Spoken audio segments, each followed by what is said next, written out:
When a person consumes high amount of sugar, especially in a form of refined carbohydrates or sweetened beverages, blood glucose levels spike rapidly, and this spike triggers a surge of insulin from the pancreas in an effort to clear the excess glucose from the bloodstream. However, this insulin response over and off overshoots, causing a sharp drop in blood sugar levels. So you get that energy crash, and now you don't have the energy to go and work out unless now you're going to have copious amounts of caffeine, which can further stress your central nervous system. When individuals cut sugar from their diet, several beneficial changes can occur. Now, appetite tends to normalize because the protein and fiber intake typically increases. And for those aiming for body recomposition, losing fat while building muscle, stable blood sugar, and improved insulin sensitivity is critical.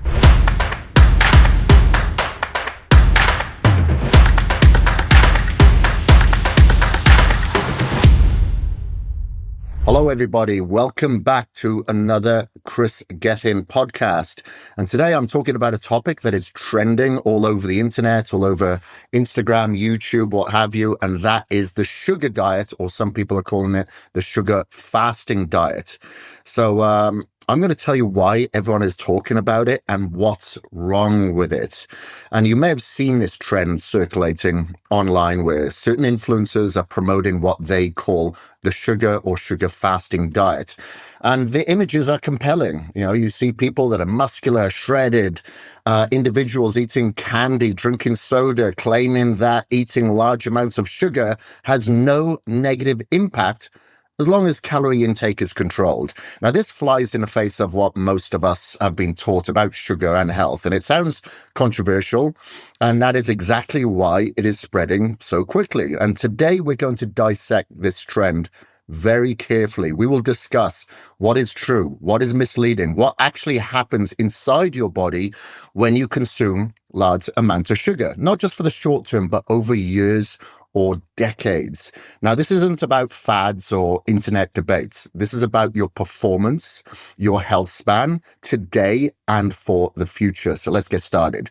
So the so-called sugar diet is not a structured or evidence-based nutrition plan.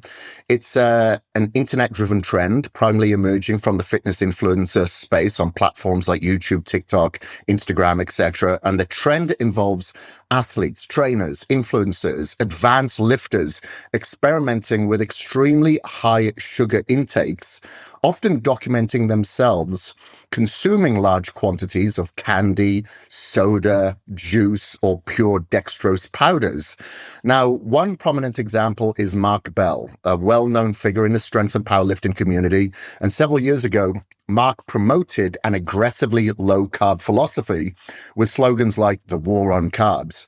And more recently, he's reversed that position, now publicly experimenting with a high sugar intake and promoting the idea that it can support performance and body composition. Now, I'm all about experimenting. I've tried veganism, carnivore, keto, etc. So I'm all about that, and hats off to him. Now, the underlying logic behind this trend is simple. Sugar is the fastest digesting carb available. And when consumed, it is rapidly absorbed and can replenish muscle glycogen stores, which are depleted during high intensity training.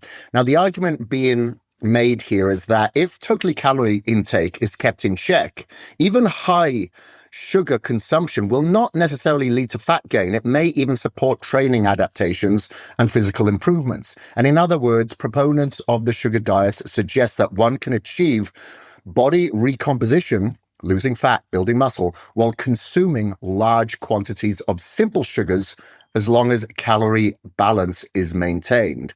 Now, there are several reasons why this trend has gained popularity so quickly. First, it completely flips the long-standing narrative that sugar is evil, a message that has dominated mainstream fitness and nutrition advice for many, many years. And in the era of low-carb and keto diets, sugar was demonized as a direct cause of obesity, diabetes, and poor health outcomes, even high cholesterol levels. Now, when influencers now claim the opposite, that sugar can that sugar can actually be helpful, it creates controversy, draws attention, and people love polarizing people on these sorts of topics. Second, the novelty drives engagement in the fitness space. Audiences are constantly seeking something new, counterintuitive, challenging traditional thinking, and the sugar diet proves that novelty. And third, from a content perspective, the trend is highly visual. It's attention grabbing. You see these shredded, muscular individuals eating candy, drinking soda, and displaying visible abs. It makes for compelling content, and that performs well on platforms like YouTube and Instagram. Now, fourth, and perhaps most importantly, many of the influencers promoting this trend are not representative of the general population. These individuals have years, if not decades, of advanced training under their belts. They typically carry a high level of lean muscle mass, which dramatically increases their metabolic flexibility, meaning their bodies can handle large amounts of carbohydrate loads more efficiently than the average person. And in addition, I'm not pointing fingers or calling out names, but many of these people are enhanced athletes who take performance-enhancing drugs, PEDs, which further improve their ability to maintain leanness and muscle mass regardless of dietary composition. Now, unfortunately, these critical nuances are not always disclosed in the content.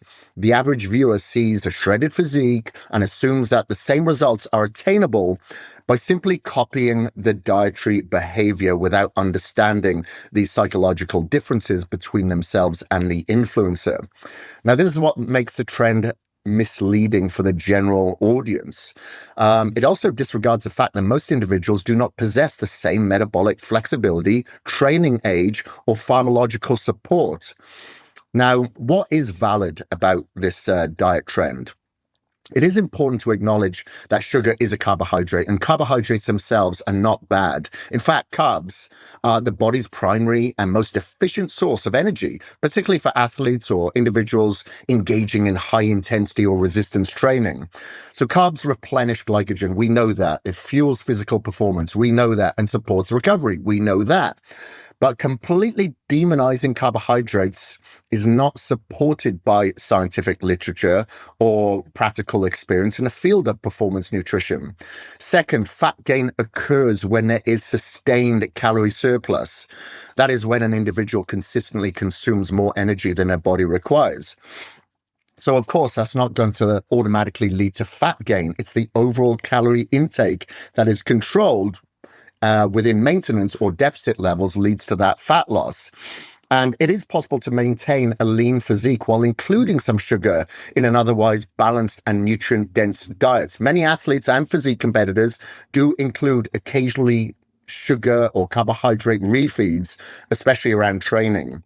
Now, the key is that the majority of their nutrition is coming from high quality foods that provide sufficient protein, fiber, micronutrients, healthy fats, etc., and not just sugar alone. Now, fourth, insulin spikes, which are demonized in popular nutrition discussions, do not by themselves cause fat gain. Insulin is a critical hormone that facilitates the transport of glucose and amino acids into the cells and plays an essential role in muscle recovery, glycogen replenishment, and anabolic processes necessary for muscle growth. So they are normal. And it is necessary, especially around training, when you do require the uptake of carbohydrates and that insulin release from your muscle, from your liver. So lastly, dietary sustainability does matter. For individuals, allowing a degree of flexibility in their diet, which may include the occasional sugar or treat, can support long-term adherence and prevent disordered eating patterns. Strict, overly rigid dietary rules for a long amount of time can backfire and lead to episodes of binge eating and a bad relationship with food. Now, what is misleading or incomplete about the sugar diet or the sugar fasting diet trend? Now, the assertion that you can eat as much sugar as you want, as long as you stay within your calories, ignores several critical factors, in my opinion, related to overall health and metabolic function. Consistently high sugar intake can drive chronic low-grade inflammation throughout the body. Frequent blood sugar spikes increases oxidative stress and the production of pro-inflammatory cytokines, which in turn can damage tissue and disrupt the normal psychological processes. And excessive consumption can disrupt blood sugar regulation, and it can contribute to the development of insulin resistance. Third, diets in sugar or high in sugar and dependent on the type of sugar can impair gut health. It alters the composition of the gut microbiota, including the gut permeability, or referred to more commonly as leaky gut. Fourth, high sugar consumption can deplete key micronutrients. So processing large amounts of sugar in the body increases the demand for nutrients such as magnesium, zinc, certain B vitamins, all of which are critical for metabolic health, glucose metabolism, and proper nervous system function. And over time, this depletion can contribute to metabolic dysfunction and impaired cellular performance. Now, fifth, even if the calorie balance is maintained, long-term high sugar intake increases the risk of cardiovascular disease. It can promote unfavorable blood lipid profiles, increase triglycerides, and contribute to arterial stiffness, which we definitely don't want. Additionally, the antidotes often cited in support of this trend, such as I ate 1,000 grams of candy and stayed shredded, focuses only on short-term appearance outcomes. Now, maintaining visible leanness for a few weeks or some months says nothing about what is occurring internally at the metabolic, vascular, or cognitive level, and we have to take care of that and prioritize that. And another major issue that is not being addressed of the sugar diet is the addictive nature of sugar in itself. It does light up the bliss point in your brain. If you've seen those rodent studies where they've got them on heroin and they've put them, they've had another bowl over here with like sugary water, like a diet soda sort of thing, the rodent will actually leave the heroin and go to the sugar, because it is that addicting. It stimulates the dopamine pathways in the brain's reward system, which creates that cycle of craving, consumption, and then withdrawal. And finally, it must be emphasized that many of the individuals promoting this trend are not representative of the general population, as I mentioned before. So we have to be cognizant of that. Now, let's talk about why managing sugar intake works. And this is like science-backed reasons. If you cutting back sugar, it stabilizes your blood sugar and your energy levels. So when a person consumes high amount of sugar, especially in a form of refined carbohydrates or sweetened beverages, blood glucose levels spike rapidly, and this spike triggers a surge of insulin from the pancreas in an effort to clear the excess glucose from the bloodstream. However, this insulin response overshoots, causing a sharp drop in blood sugar levels. So you get that energy crash, and now you don't have the energy to go and work out, unless now you're going to have copious amounts of caffeine, which can further stress your central nervous system. So it improves body composition. So plain sugar provides energy, but it lacks essential nutrients like protein, fiber, and micronutrients. Now, I don't have a problem with these people, such as Mark, suggesting fruits and honey, but cane sugar or, gummies and sodas, I don't suggest. Also, it does little to suppress the appetite because consuming high amounts of sugar can dysregulate hormones like leptin and ghrelin, which control hunger and fullness. Okay. So when individuals cut sugar from their diet, several beneficial changes can occur. Now, appetite tends to normalize because the protein and fiber intake typically increases. And for those aiming for body recomposition, losing fat while building muscle, stable blood sugar, and improved insulin sensitivity is critical. Let's move on to chronic inflammation. Now, chronic low-grade inflammation is one of the silent killers of performance, fat loss, and muscle gain. High sugar intake can significantly contribute to systemic inflammation through several mechanisms.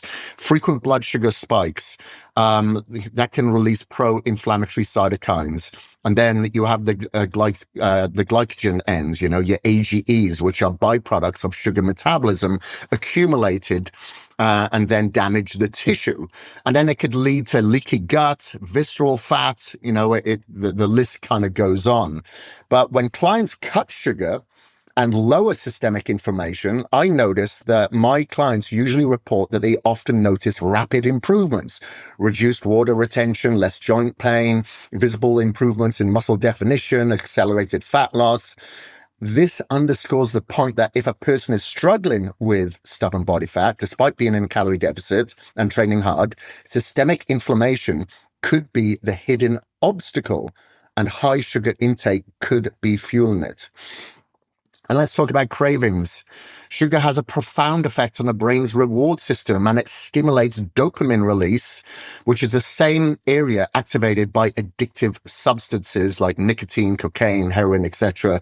And over time, repeated stimulation requires larger and larger amounts of sugar to achieve that same level. And you'll always continue craving that. And then you have that post-crash cycle where you're down, you want to feel better, you want to have that dopamine hit, you reach for sugar, becomes an addictive cycle.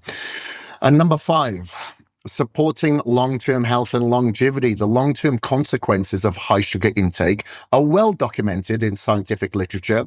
It can contribute to type 2 diabetes, cardiovascular disease, Alzheimer's, certain cancers, non-alcoholic fatty liver disease, sarcopenia, accelerated skin aging, and connective tissue degradation.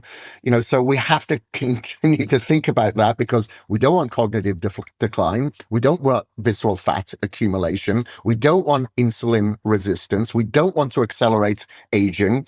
So, buyer beware. But let's get some final takeaways from this. So now what I've been referring to in this podcast is sugar coming in the form of candy, soda, and such, not the healthier kinds coming from fruits, honey, maybe maple syrup. And this is where I would personally modify it, and I have. Yes, I am around 14 days into this modified version of the sugar fasting diet by eating just fruits and Manuka honey as my sugar source, not drinking fruit juice or eating gummies. And I'll continue to experiment with a modified version that may include amino acids like longevity EAAs, the dileucine peptide 185, amino IgG for my gut health, etc. Now, I admit, and I am happy to report, that the amount of fiber has me going to the toilet more often. I'm quite hungry, so I'm eating a lot more volume. However, I am getting a little bit leaner. Now, I have no cravings for bad foods as I'm consuming so much sweet via fruits and Manuka honey. But remember, I have been training for nearly 30 years, and I do have a lot of metabolic flexibility. Now, sugar isn't always inherently evil, but it should not form the foundation of your diet. And the sugar diet trend fails to acknowledge the significant long-term health consequences that could be contributed to excessive sugar consumption, dependent in the form of the sugar. But in Mark Bell's defense, he does say himself, this is a short-term approach and should not be done for any longer than, say, 8 to 12 weeks. Now, while occasional sugar consumption around training may be appropriate for some advanced athletes, for the vast majority of people, a diet rich in whole food carbohydrates, lean protein, healthy fats, and fiber will deliver better results long term. Now, just because someone online can appear lean while consuming large amounts of sugar does not mean it is optimal for health or sustainable for most people. Now, if your goal is to maximize performance, maintain a lean and strong physique, and protect your health well into old age, managing sugar intake must be a priority. Now, If you are somebody that wants to experiment with this, but you should need guidance, then I can help you. I've had a couple of my clients on it doing a modified version, not the traditional one. You're definitely not going to get gummies from me. You're definitely not going to get plain cane sugar from me, or candy or sweets or any artificial crap. You're going to get more natural versions dependent on you and your goals. And of course, I do like to look at my clients' blood sugar panels. If you don't have one, we will get one for you, so I can see and acknowledge where your insulin levels are. Are you resistant? Are you sensitive? You know, what your liver enzymes are looking like, where your cholesterol is, etc. And then we can kind of structure it from there. So you can direct message me on Instagram or just reach out to me any other way and we can have that conversation. But if you did like this episode of the Kris Gethin podcast, please share, please leave a review on one of the platforms. And let me know what you think. Your honest reviews really, really help.